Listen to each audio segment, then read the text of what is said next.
여러분 안녕하십니까? 오늘 또 참으로 좋은 날입니다. 기쁨이 샘솟듯이 넘쳐나기를 바랍니다. 저 오늘 여러분과 함께 사도행전 2장 16절로 17절의 말씀을 가지고 내일을 창조해내는 꿈이란 제목으로 은혜를 나누고자 합니다. 한평생을 살면서 한 번도 꿈을 꾸어보지 않은 사람은 한 사람도 없을 것입니다. 사람들은 꿈속에서 백만장자가 되기도 하고 무일푼의 거지가 되기도 합니다. 또 높은 하늘을 훨훨 날아보는가 하면 죽어서 관 속에 들어가 있는 광경도 보게 됩니다. 그러나 깨어나 보면 한낱 꿈에 불과합니다. 그러나 우리가 깨어있을 때 마음속으로 내일에 대하여 꾸는 꿈은 위대한 역사를 만들어냅니다. 왜냐하면 사람이 마음속에 가지고 있는 영롱한 꿈에는 놀라운 창조적인 능력이 들어있기 때문인 것입니다. 하나님께서는 한 개인이나 가정이나 사회나 민족을 축복해 주시기 전에 먼저 마음속에 꿈을 넣어주시고 그 꿈을 따라 축복해 주십니다. 그렇기 때문에 꿈이 없는 개인은 망하고 꿈이 없는 민족도 망하고 마는 것입니다. 오늘 저는 꿈은 내일을 창조하는 확실한 재료가 된다는 사실을 말씀드리고자 합니다. 첫째로 꿈과 하나님의 축복과의 관계를 알아야 합니다. 우리들의 믿음의 조상인 아브라함은 태어날 때부터 믿음의 조상이 된 것은 아닙니다. 그가 75세가 되기까지는 평범한 사람에 불과했습니다. 그러한 그가 믿음의 조상이 될 수 있었던 동기는 75세가 되는 해 하나님께서 그에게 나타나셔서 꿈을 주시기 때문입니다. 창세기 12장 1절로 3절에 보면 여호와께서 아브라함에게 이르시되 너는 너희 본토 친척 아비 집을 떠나 내가 네게 지시할 땅으로 가라. 내가 너로 큰 민족을 이루고 네게 복을 주어 내 이름을 창대케 하리니 너는 복의 근원이 될지라. 너를 축복하는 자에게는 내가 복을 내리고 너를 저주하는 자에게는 내가 저주하리니 땅의 모든 족속이 너를 인하여 복을 얻을 것이라고 기록되어 있습니다. 아브라함은 갈대아 우르 땅에서 평범한 인간으로 살다가 죽은 줄 알았었습니다.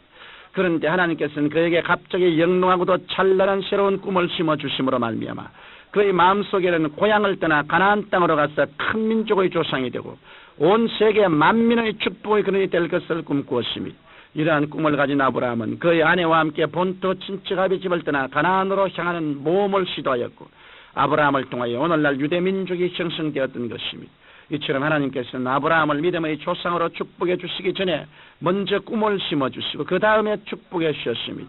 이러므로 여러분과 제가 먼저 마음속에 꿈과 환상을 영롱하게 잉태할 때 하나님께서는 그 꿈과 환상을 통하여 축복해 주십니다.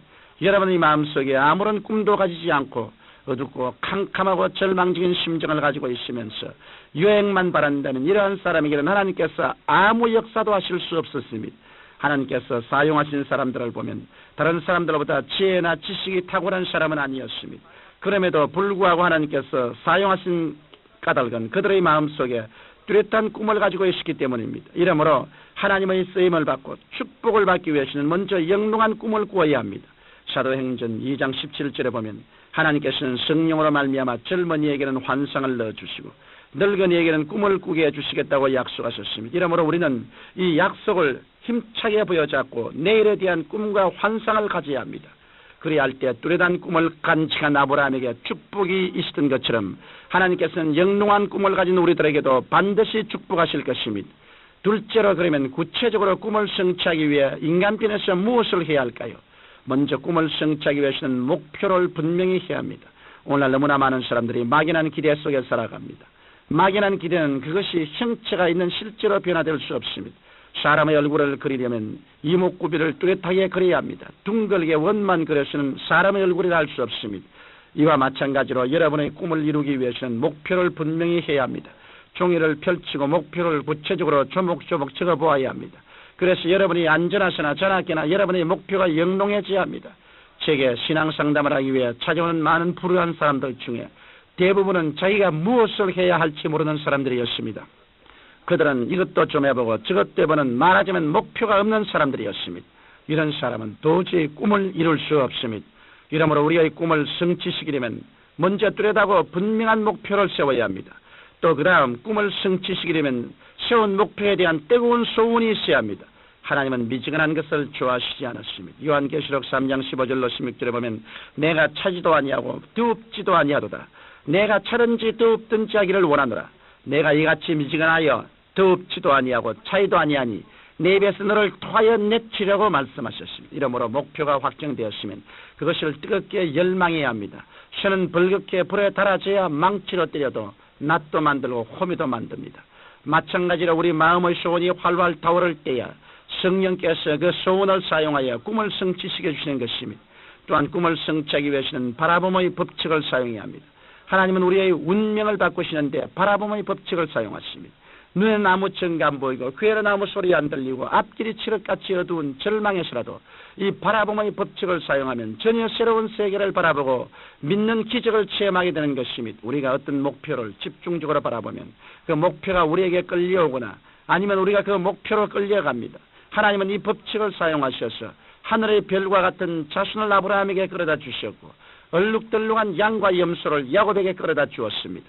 이러므로 목표가 설정되고 소원이 불타오르면 집중적으로 꿈이 성취된 것을 바라봐야 합니다.